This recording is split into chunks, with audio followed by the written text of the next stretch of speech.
In today's video, I'm going to teach you how to make a drop-down menu in Wix Studio.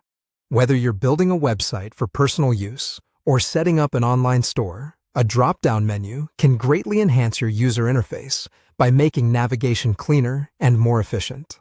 Let's get started with this simple, straightforward process. First, you'll want to open Wix Studio and navigate to your site's editing area.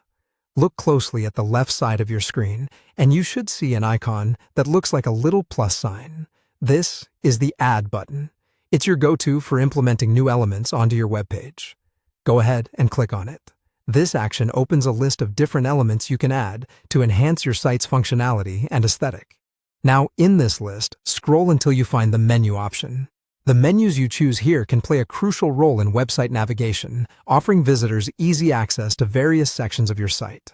Once you locate the menu option, give it a click. You'll see various menu designs to choose from. It's like browsing through different templates tailored for different looks and purposes. Pick a style that best fits the overall aesthetic and functionality of your website.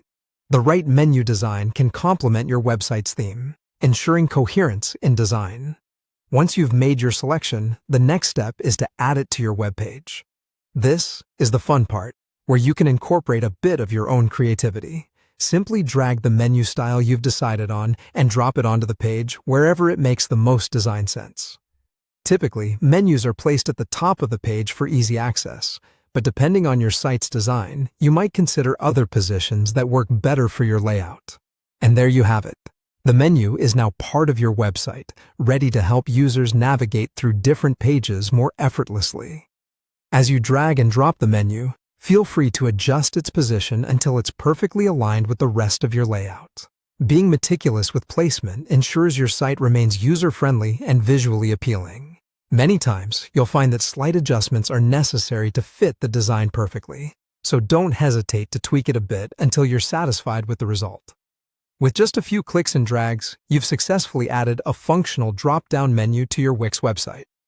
Remember, adding such interactive elements can significantly improve user experience, making your site not just visually appealing, but also intuitive to navigate. Thank you for joining me today, and I hope this guide has empowered you to customize your Wix website with confidence. If you have any other questions about web design, feel free to reach out for more tips and tutorials.